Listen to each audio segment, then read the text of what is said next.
Assalamualaikum warahmatullahi wabarakatuh. Salam, salve, Om Swastiastu, Namo Buddhaya.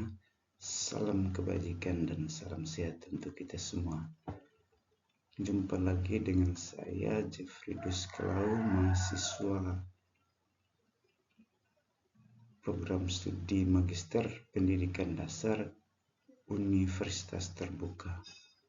Pada kesempatan ini saya akan menjelaskan tugas tutorial online 1 mata kuliah MPDR 5302 Studi Komparatif Pendidikan Dasar di berbagai negara.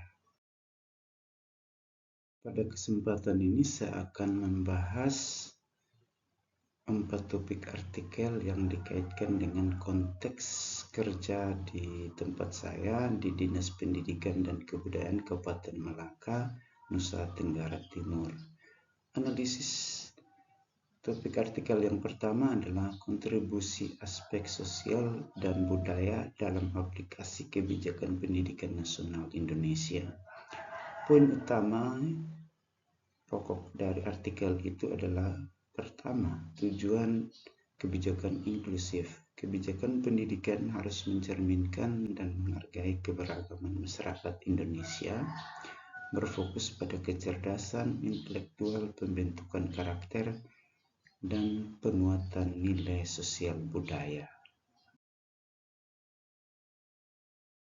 Poin kedua adalah integrasi nilai sosial dan budaya dalam regulasi.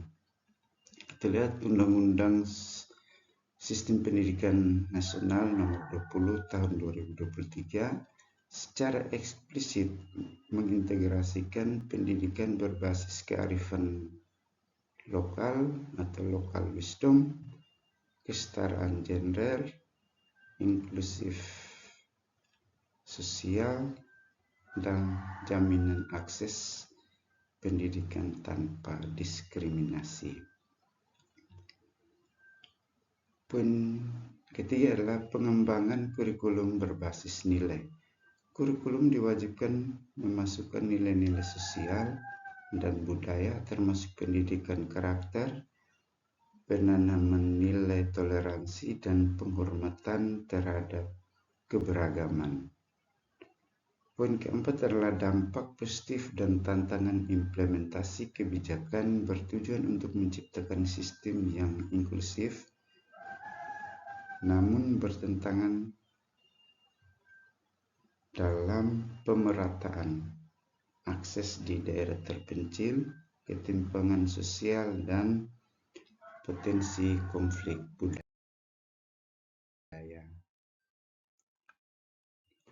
2. Relevansi di daerah saya di Kabupaten Malaka.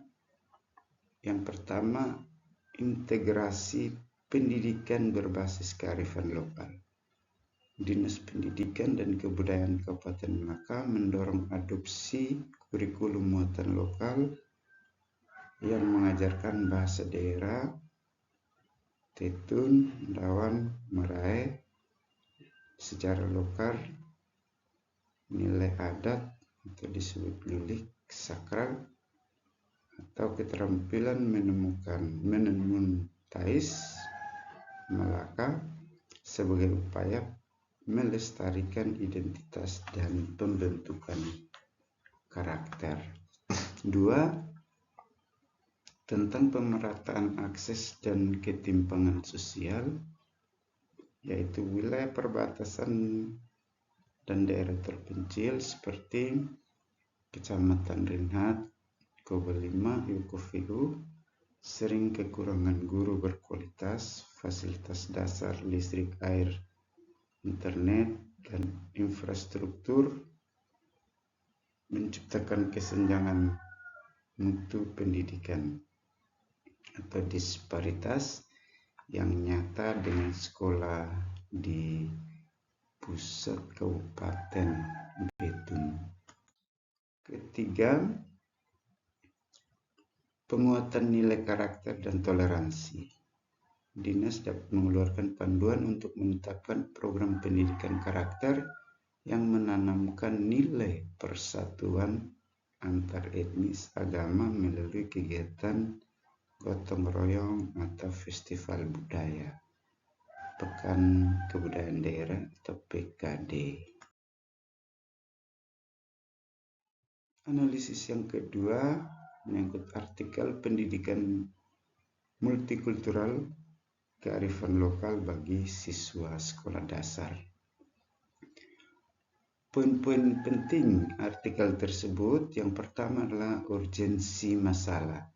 Kualitas pendidikan multikultural yang rendah di Indonesia yang multikultural memicu perbedaan dan konflik berbasis budaya. Poin kedua adalah solusi berbasis kearifan lokal. Penanaman pendidikan multikultural berbasis kearifan lokal atau local wisdom menjadikan nilai-nilai multikultural lebih kontekstual dan lebih dekat dengan siswa. Tiga adalah tujuan utama, membina sikap nasionalisme dan multikultural sejak dini untuk membentuk karakter yang mampu menerima, memahami, dan menghargai semua perbedaan ras, suku, adat, istiadat, dan agama. Aksi guru SD. Guru SD wajib mendesain proses pembelajaran yang mengintegrasikan nilai-nilai multikultural yang bersumber dari kearifan lokal setempat. Kedua, kaitannya dengan daerah saya, Kabupaten Melaka, yang berbatasan langsung dengan Timor Leste, memiliki keadaan multikultural yang kuat dan relevan dengan pendidikan multikultural. Tarian Likurai diintegrasikan dalam mata pelajaran seni budaya untuk mengajarkan fungsi sosial tarian, simbol budaya, dan persatuan melalui kekompakan gerak. Yang kedua adalah tenun ikat Melaka, yaitu disebut Tais, diintegrasikan dalam seni budaya, mengajarkan nilai kemandirian perempuan, estetika, fungsi sosial motif, dan menumbuhkan penghargaan terhadap peran gender, dan ekonomi lokal. Poin ketiga adalah tradisi adat. Hamis Batar atau syukuran panen jagung diintegrasikan dalam pelajaran agama dan Pancasila. Hal ini menanamkan nilai sosial, religius, gotong royong, dan sikap persaudaraan. Terakhir adalah tantangan. Potensi pemicu perbedaan antar suku, desa, dan arus modernisasi yang menyebabkan pemudaran kearifan lokal. Dinas Pendidikan dan sekolah harus menjadikan kearifan lokal sebagai kurikulum mulak dan materi pengayaan.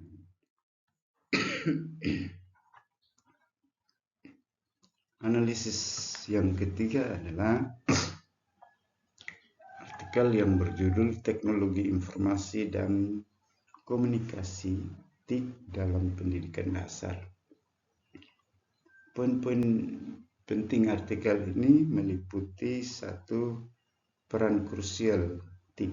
Guru harus adaptif terhadap tuntutan pendidikan 4.0 atau 4.0 dan berperan vital memperkenalkan TIK sejak jenjang SD.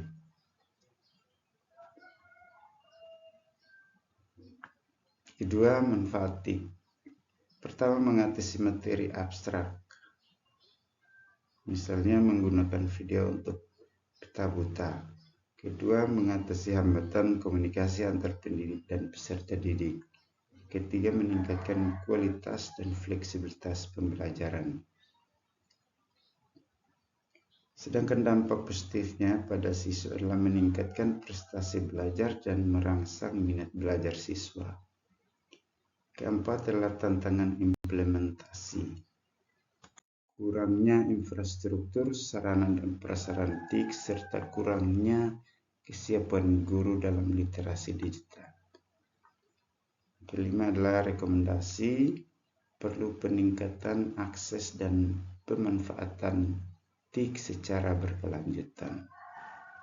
Kedua, kaitan dengan daerah saya di Kabupaten Melaka, bahwa Melaka menghadapi keterbatasan geografis dan pembangunan infrastruktur, sehingga tantangan implementasi TIK sangat relevan.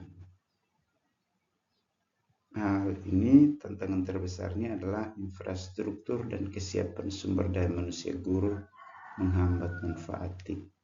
Kedua, strategi dinas menghadapi implementasi TIK yang realistis, berfokus pada pengembangan kompetensi guru dan berupaya menghadapi perbaikan infrastruktur dasar. Analisis keempat adalah artikel yang berjudul Fungsi Partai Politik dalam Sosialisasi Politik di Era Digital. Poin-poin penting artikel ini antara lain: satu, adanya pergeseran arena sosialisasi. Sosialisasi politik bergeser dari metode konvensional tatap muka, media cetak, kampanye akbar, menjadi dominan di lingkungan digital, misalnya virtual town hall atau live stream di YouTube. Kedua, dominasi platform media digital, yaitu media seperti Instagram, Twitter, Facebook, TikTok, dan YouTube menjadi sarana utama sosialisasi politik modern, memungkinkan jangkauan yang luas dan interaktivitas yang tinggi. Ketiga, variasi strategi komunikasi digital. Partai menggunakan strategi kreatif seperti kampanye visual, infografis menarik, dan personalisasi tokoh politik, yaitu membagikan momen personal untuk membangun citra yang lebih dekat dan humanis. Keempat, tantangan serius adalah penyebaran disinformasi hoax melalui WhatsApp atau Facebook dan komunikasi populisme, yaitu menyederhanakan isu kompleks secara emosional, merusak kualitas sosial politik. Rekomendasi: penguatan regulasi untuk menindak tegas disinformasi dan ujaran kebencian.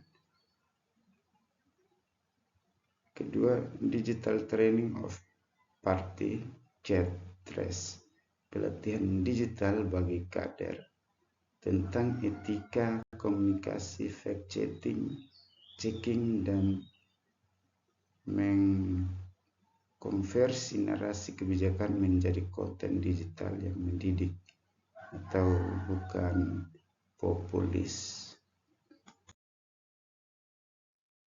Referensi yang saya gunakan antara lain ada 4 artikel